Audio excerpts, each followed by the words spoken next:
So that's maybe an interesting point to kind of go into, and that is that because you mentioned this sort of difference between Twitter and Nostr relays, and how Twitter's basically one big relay.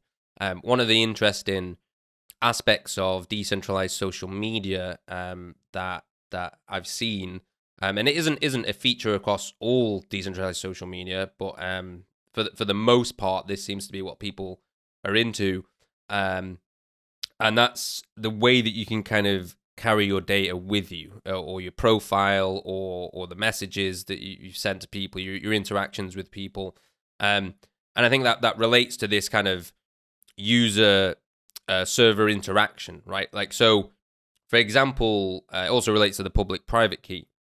So on Facebook, essentially they store your data, right? So you have to have a username and a password, and you're on this end. Here's Facebook, and you have to ask them for permission to access your data on their servers, right? With this kind of stuff, you're talking about public private keys and decentralization and relays and nodes and things like that. Essentially, the power dynamic is flipped. So the data is yours, and then you kind of connect to their servers. Then that's why you're able to sort of kind of like take your stuff with you, because you own it, right? You don't have to ask permission to move to a different platform. And to me, I think that's one of the fundamental differences. And I think it's also as sort of like a side effect.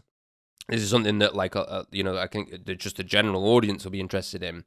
The cool thing about having like a private key is that you don't have to remember your Facebook login, your Twitter login, your TikTok, you this, you that. You have your private key, and you can take your identity or your data with you to these other platforms, and that's extremely liberating, right? It not only is it efficient, it doesn't consume as much time. You don't have to remember as much.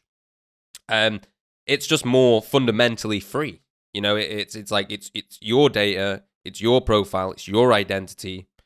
If you want to migrate that somewhere else, you're free to do that. And I think that's one of the things that really interests me about decentralized social media and Nostr in general.